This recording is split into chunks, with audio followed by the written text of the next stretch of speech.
Hello everyone, this is Mansi representing NRK9। I hope आप लोग बहुत अच्छे होंगे और अपनी स्टडी को बहुत अच्छे से कर रहे होंगे। सो डियर एग्जीक्यूटिव स्टूडेंट्स, आज आप लोगों के लिए इंपॉर्टेंट अनाउंसमेंट है। आज के सेशन से हम स्टार्ट कर रहे हैं question series on strategic management. Strategic management की क्वेश्चन सीरीज को हमने 3 पार्ट में डिवाइड किया है। आज के सेशन में हम पार्ट 1 को डिस्कस करेंगे। पहले इंपॉर्टेंट थिंग क्या है कि इन क्वेश्चन सीरीज को यूज करने के लिए बेनिफिट क्या है या आप लोगों के लिए एग्जाम में कैसे हेल्पफुल रहेगा। सो डियर स्टूडेंट्स, जिन स्टूडेंट्स ने अपनी प्रिपरेशन को कर लिया है, अपने सिलेबस को कवर कर लिया है या अपने चीजों को अच्छे से टॉपिक्स को अच्छे से रिकॉल कर लिया है, उनके लिए सबसे ज्यादा इंपॉर्टेंट क्या है कि अब now it's time to recollect the things. अगर किसी स्टूडेंट ने किसी सब्जेक्ट का कुछ पढ़ लिया, किसी सब्जेक्ट को मतलब सब सब्जेक्ट में से थोड़ा थोड़ा कवर कर लिया है, तो अब टाइम है कि हम इन सब चीजों को कलेक्ट करें और एग्जाम के लिए प्रिपेयर हो, जिससे हमारा और एक मेजर पार्ट एग्जाम के लिए प्रिपेयर करें, जिससे हम अच्छे स्कोर पे आ सकें। ठीक है, अब उसके लिए हमें क्या करना है कि एक बार हमने सिलेबस का रिवीजन कर लिया है ना, सेकेंड टाइम हमें रिवीजन कैसे करना है, हमें बुक से थोरोली रिवाइज करना है, या अगर लॉ सब्जेक्ट्स हैं, हमारे लॉ सब्जेक्ट्स है, तो उन्हें हमें बुक से एक बार अच्छे से थोरोली रिवाइज करना है। और अगर हमारा एमसीक्यू पैटर्न पेपर है, जैसे अगर हम बात करें financial and strategic management, cost and management accounting and tax law, ये हमारे एमसीक्यू बेस्ड पेपर हैं। इनमें हमारे पास टाइम लिमिटेड है, नंबर ऑफ क्वेश्चंस अब हमारे सामने होता है, और सबसे मेजर फैक्टर क्या है, नेगेटिव मार्किंग है। तो हमें जो क्वेश्चंस अटेम्प्ट करने हैं, बहुत सोच समझ के क्वेश्चंस को अटेम्प्ट करना है। तो उसके लिए अब इन सब्जेक्ट्स के लिए जो एमसीक्यू पैटर्न के सब्जेक्ट्स है, इन्हें रिवाइज करने के लिए सबसे बेस्ट स्ट्रैटेजी क्या है कि अगर हमने किसी चैप्टर को कवर कर लिया है, तो उसके लिए उसके सेकंड रिवीजन के लिए हम पूरा चैप्टर पढ़ने के बजाय उसके क्वेश्चंस अटेम्प्ट करेंगे। उसका बेनिफिट क्या होगा कि अगर हमने पर्टिकुलरली फर्स्ट चैप्टर का, जैसे फर्स्ट चैप्टर है इंट्रोडक्शन टू मैनेजमेंट, हमने चैप्टर कवर कर लिया है, now it's time to practise the question. अब हमें क्वेश्चन प्रैक्टिस करना है। उससे हमें क्या होगा कि अगर हमने क्वेश्चन नंबर ऑफ क्वेश्चंस को प्रैक्टिस किया है, अगर हमारे क्वेश्चन सही हैं, तो इट्स मींस हमारा कॉन्सेप्ट क्लियर है। लेकिन अगर पर्टिकुलरली हमें किसी क्वेश्चन में प्रॉब्लम आती है, तो हम पर्टिकुलरली सिर्फ उस टॉपिक को जाकर रिकॉल करेंगे, तो हमारा टाइम भी बचेगा और हमारा अच्छे से इंप्रूवमेंट भी होगा और हमारा कॉन्फिडेंस भी बिल्डअप होगा कि हमने इस चैप्टर को कंप्लीट कर लिया और उसके क्वेश्चन भी सॉल्व कर लिए। क्लियर? और स्टूडेंट्स, अगर ऐसा नहीं है कि ये क्वेश्चन सीरीज आप लोगों के लिए एग्जाम पॉइंट ऑफ व्यू से बहुत बहुत इंपॉर्टेंट है, बट इट डजंट मीन्स कि यही क्वेश्चंस आप लोगों के एग्जाम में अपीयर होने वाले हैं। ऐसा बिल्कुल भी नहीं है। अगर कोई भी इंस्टीट्यूट आप लोगों को ये गारंटी प्रोवाइड कराता है कि ये एग्जाम जो क्वेश्चन सीरीज आपको अवेलेबल कराई जा रही है यही एग्जाम्स में आने वाली, तो ऐसा बिल्कुल भी नहीं है। ऐसा बिल्कुल भी हमें बिलीव नहीं करना है। आईसीएसआई के एग्जाम पैटर्न्स बहुत डिफरेंट है। वो अपने अकॉर्डिंग एग्जाम पेपर सेट करते हैं, वो किसी इंस्टीट्यूट को अवेलेबल नहीं होता है। क्लियर?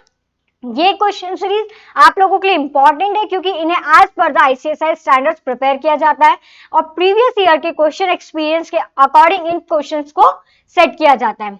क्लियर?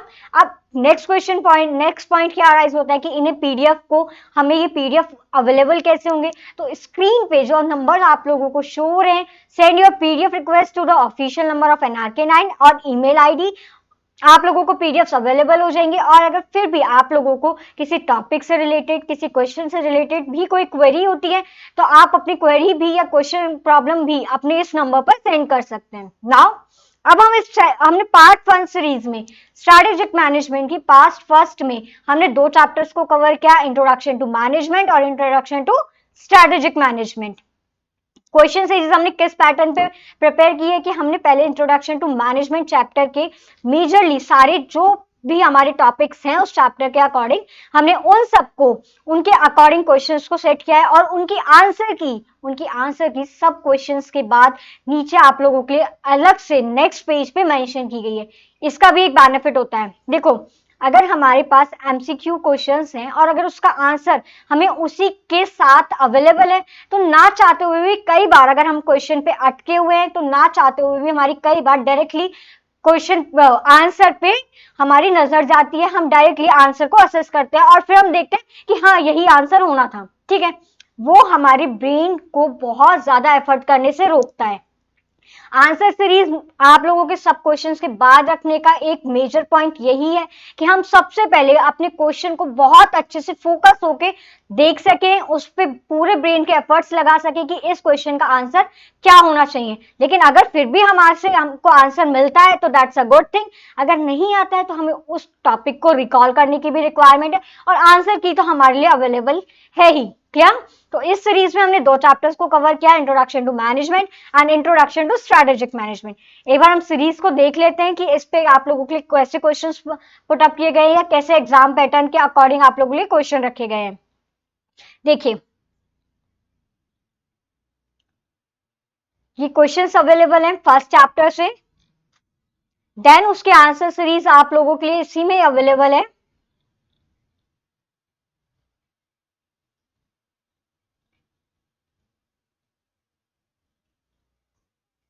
यहां आप लोगों के लिए फर्स्ट चैप्टर की आंसर सीरीज अवेलेबल है। Now comes to the next chapter, that is introduction to strategic management.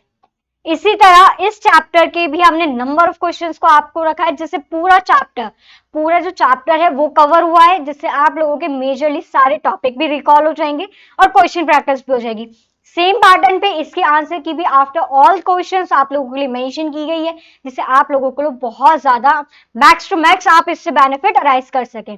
So dear students, it's time to to work very hard.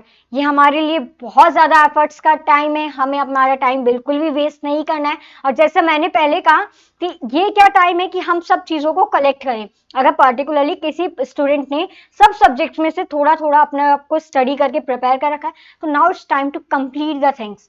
हमें पर्टिकुलर सब्जेक्ट को complete करना है, एटलीस्ट इतना करना है कि हम अच्छे एग्जाम्स को अच्छे से अटेम्प्ट कर सकें। और क्योंकि हमें उनके क्वेश्चंस को प्रैक्टिस भी करना है, हमारे पास मेजरली क्वेश्चन पेपर को अटेम्प्ट करने के लिए 3 आवर्स अवेलेबल है।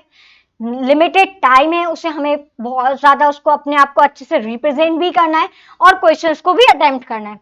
So dear students, enjoy the series and study very hard. अब हमको बहुत अच्छे से अपने आप को फोकस होकर स्टडी को करना है और इस सीरीज को एंजॉय करना है। नेक्स्ट सेशन में हम आप स्ट्रैटेजिक मैनेजमेंट के सेकंड पार्ट को आप लोगों को अवेलेबल कराएंगे।